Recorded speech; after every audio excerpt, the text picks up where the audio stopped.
and B. Since the recording has started, should I start again? Yes, Mr. please. Chairman?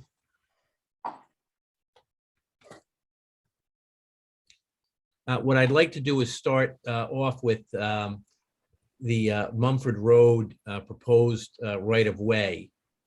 And that is between lots B-2-88 and B-2-89/B-2-90 in the town of Narragansett. There's been a request from residents of the town of Narragansett that this strip of land, this right-of-way, be designated as a right-of-way to the shore by CRMC. It appears from our research on this one that the right-of-way was part of a plat that was accepted by the town of Narragansett in 1965. That means that the right-of-way has an incipient dedication, but it has not been accepted by the town of Narragansett. Because of the legal nature of that, one of the things that we'd like to do, and we'd ask for permission from the committee, is to do some additional research with the town of Narragansett in their historical archives to determine what happened in 1965 regarding this right-of-way. We did our research on it, but I really feel that we're going to have to do a bit more before it can be recommended for a public hearing in the town of Narragansett.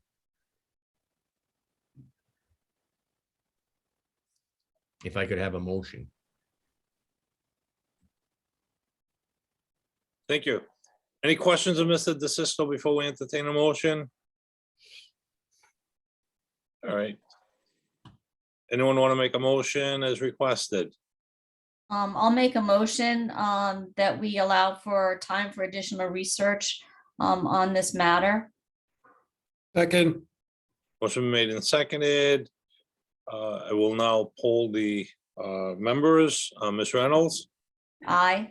Mr. Gagnon. Aye. I too, Raymond Coyer, vote aye. So that passes unanimously, Tony. Thank you. The next rights of way, and I want to start off by saying ahead of time that we will be recommending that arrangements be made with the town of Portsmouth for a public hearing via Zoom for residents of that town for the following proposed rights of way. 1 Beach Street, Cedar Avenue, Fountain Avenue, and East Power Street in Corey's Lane.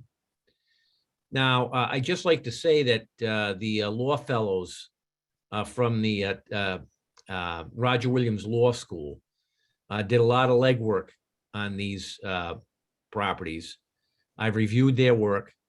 I've come to the conclusion that, in fact, these should be recommended to the full council to be designated as rights of way to the tidal waters of the state of Rhode Island.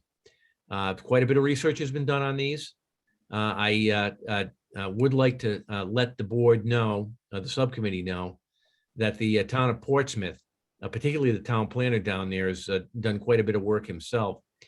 One of the reasons that these came to the attention of CRMC is because there were CRMC signs on some of these rights of way saying, you know, these are public rights to the shore, and a review indicated that they had never been designated as such by the full council. So, you know, we want to make sure that, in fact, they should be included as designated rights of way. It appears to us that they do. And I do think it's important for the public hearing to be held on these 5 rights of way in the town of Portsmouth. If you have any questions on them, I'd be happy to answer them, but they are clearly marked on both the recorded plat maps and also on the assessor's maps in the town of Portsmouth. And I do think that, you know, there's public use on them. They've been recognized as such. There's been some signage up on them, but it's a good opportunity for the town to go forward on this and CRMC to actually designate these as rights of way to the tidal waters of the state of Rhode Island.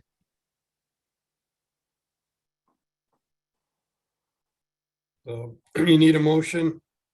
to do- Yes, The motion would be to the motion recommend would, to the full council that we have a public hearing on these 5 rights of way in Portsmouth.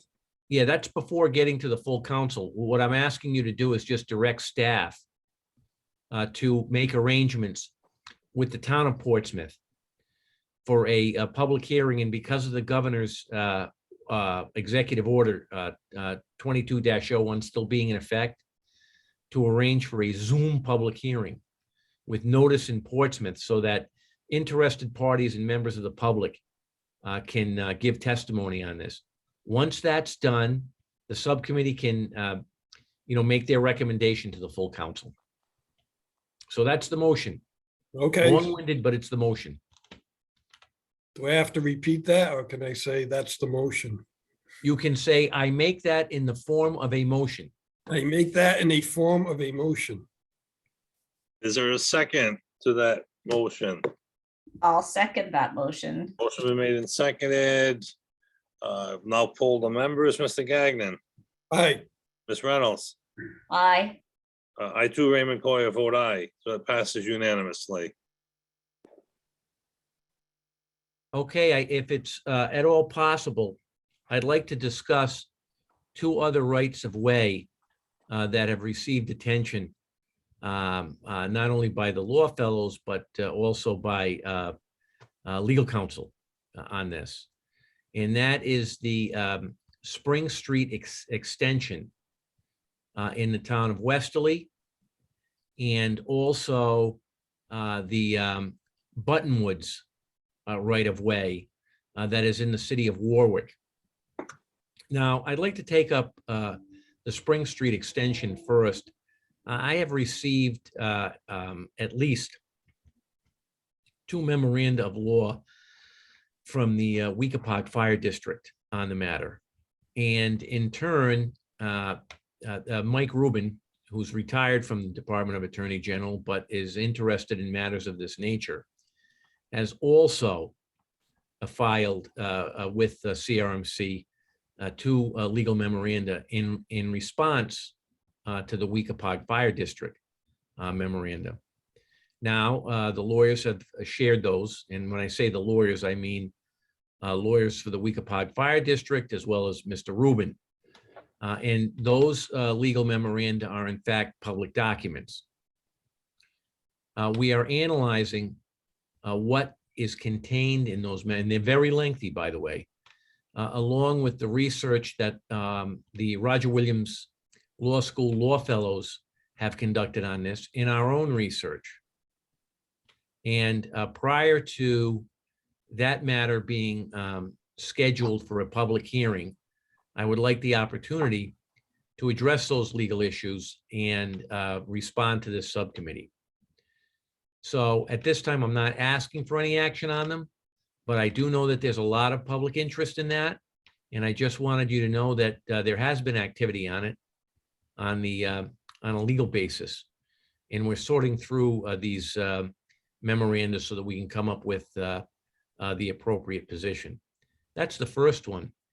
The only reason I bring that one up first is the issues for Weekapaug are somewhat similar to the Buttonwoods proposal that we've gotten from Mr. Langseth, who has done quite a bit of work on this. And although there haven't been legal memoranda that have been submitted to us, what we do have is a lot of factual and historical data that has been given to us, and going back to the turn of the last century. So we're sorting through that too. There are some similar issues on that. So we'd also like the opportunity to address those issues and come up with a concise memoranda for the committee to take a look at. So the proposal from legal counsel is take up the Portsmouth matters first, address the Mumford right-of-way second, then take up the Spring Street extension in Westerly along with Buttonwoods because there are similar issues. And that should take this committee through the next few months. If you have any questions, I'd be happy to answer them. Any questions of Attorney DeSisto? No? All right, what next? Well, that just about does it from my end. Answer any questions that anybody might have. You got 15 minutes until the main meeting starts. It's my turn, Mr. Chair. All right, Jeff. You're up. So I saw Mr. Gagnon. I was just gonna ask, at some point, will we get like some sketches or plans to show where these right of ways are that we could look at? When we put together the public hearings for the 5 Portsmouth sites, it will have that information in there as part of the hearing packet. And then as we move forward in any progression on the Weekapaug site, as well as Buttonwoods, that information will also become part of the subcommittee's hearing packages. So yes, you will be receiving for Portsmouth sooner than later 5 very comprehensive packages on our position as staff, legal counsel's position, that those 5 sites should be designated rights of ways, and with that recommendation to the subcommittee in hopes that it gets to the full council that way. And that packet will also be, I'm assuming, Jeff, it'll be on the website, but public documents so that members of the public can take a look at that too. And I think that's what will be the subject of the discussion at the public hearing and the public comments. Oh, and well before the actual hearing, we'll have that posted on the website. Tony, can I just ask too, I know you mentioned that for the Mumford Road in Narragansett, it was at the request of the neighbors. Has there been any opposition or support for the 5 rights of way in Portsmouth? Well, I have to tell you, the main contact that we've had on the Portsmouth rights of way have been through the Portsmouth town planner, who has taken a look at this. And, you know, I commend him for taking a look at it and saying, these are CRMC rights of way, and actually doing some research because the sign was up, discovering that they're not part of the CRMC designated list of rights of way, and going from there. And I've had discussions with him, basically says that everybody uses these as rights of way, but we want to make sure that they are officially designated as such, so that it doesn't create problems in the future. And I think that's appropriate for what he's done. There's been some others too. The Corey's Lane one in Portsmouth is, I know, has bounced around a little bit on it. We've had actually 2 sets of law fellows take a look at that. So I expect some comment on that one, but on the others, not so much, except for support. I could be wrong, but that's my sense. Okay, thank you. So, Mr. Chair, if you permit, I can go on to the staff report part of the agenda. Yes, please. So the staff report is actually pretty simple and straightforward for the subcommittee. I had mentioned in previous subcommittee meetings that the Coastal Institute, led by the director, Nate Vinatero, and Janet Friedman, who was a retired CRMC coastal geologist working with Nate now, have been updating our rights of way interactive map that is on our webpage. So that is ready to go live. In fact, it went live about less than a half an hour ago. So if I may share my screen, Mr. Chair, I'd like to just show you the new map, walk you through a very brief 30-second overview, and just let the folks in attendance also know that they can go to the website, see the new interactive page, and see the improvements that were made, not only in presentation, but in substance with the materials that are behind it. So I will share my screen now.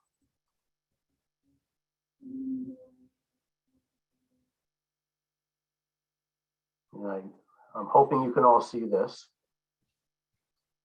And so when you go to the CRMC's webpage, this is the home page, and you go to the topics menu and find the rights of way pull down. And you click on that, and you immediately come to the top of the rights of way page. And right here, it says ArcGIS online map. of the CRMC. Jeff, Jeff, Jeff, we're not seeing anything. Yeah? we're seeing a blue screen, Jeff. How about now? Yep, Now? there we go. Okay, great. So when you go to the CRMC's homepage and you pull down the topics menu, you go to the rights of way page.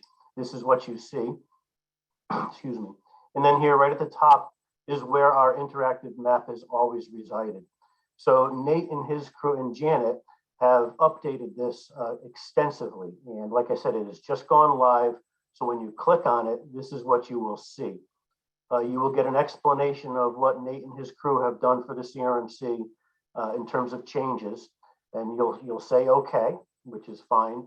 And here on the left panel is a picture representing every single right of way, one picture for every single one that are represented by these points here on the map of Rhode Island, which you can zoom in on and pick any one in particular, or you can go up here to the search bar and type in one that you might be interested in. And I will pick the Black Point one in Narragansett and just show you very quickly. So it lists where you are, and on the left-hand panel, it brings up the information that you are looking for with updated photos of the site. So you can see that there are 8 particular files associated with the Black Point right-of-way. And these are, if you toggle through them, you will see the photographs of the site showing different perspectives of the shoreline, different perspectives of the path, the parking area, etc. It's an excellent upgrade of what we had before, and I want to thank Nate and Janet and their crew to get us this far. The last thing you'll notice on these rights of ways is the actual legal designation documentation for each one. So in Black Point being done, I believe in the 80s.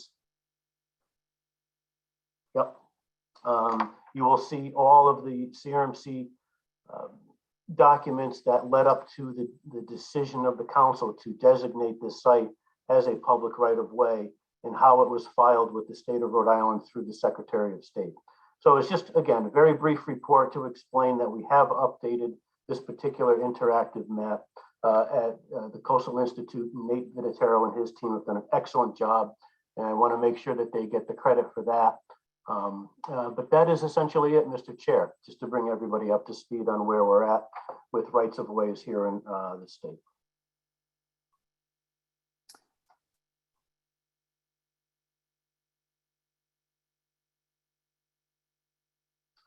Mr. Chair, you are on. No, I just unmuted myself. And I was referring to the chats we're getting. Cynthia said, love the ArcGIS upgrades. And I'm not sure if, Tony, if you had seen the one from a Jocelyn Leahy asking if you'd be so kind to just name the 5 in Portsmouth again. I can, yes. The first one is 1 Beach Street. And that right of way is between lots 33 and 34 on Tax Assessor's Plat Map 21. That's the first one. The second one is Cedar Avenue. That has CRMC signage on it, and but it hasn't been designated by CRMC, as I said. And the letter that we got from the town planner said that the neighbors have assumed that the signage is correct, and they've enjoyed unobstructed access to the shoreline through that one. The third is Fountain Avenue. Same thing. There's a CRMC sign out there, and same thing. The neighbors have used it to access the shore, so you have the public use. The next one is East Power Street, and that goes to the Sakana River, and it appears from the maps that Power Street goes right to the shoreline. And on that basis, we're going forward on it. And finally, Corey's Lane. That's at the end of Corey's Lane. It's between property owned by the Portsmouth Abbey and the Newport Preservation Society. Again, there are indications that Corey Lane extends to the shoreline. And on that basis, we're going forward with that for the public hearing. So I hope that answers Jocelyn's question.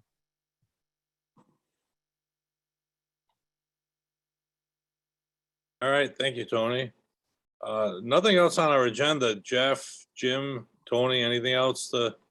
No, Mr. Chair, that is it. Thank you. All right, then Jocelyn said thank you, Tony. You're welcome. All right, then I think we're in a posture to adjourn this meeting. Yes, that's correct. Entertain a motion to adjourn.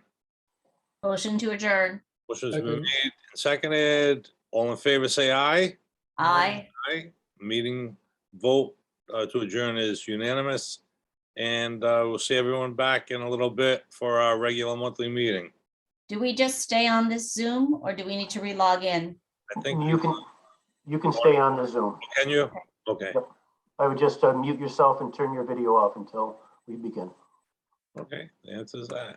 See everyone in a bit.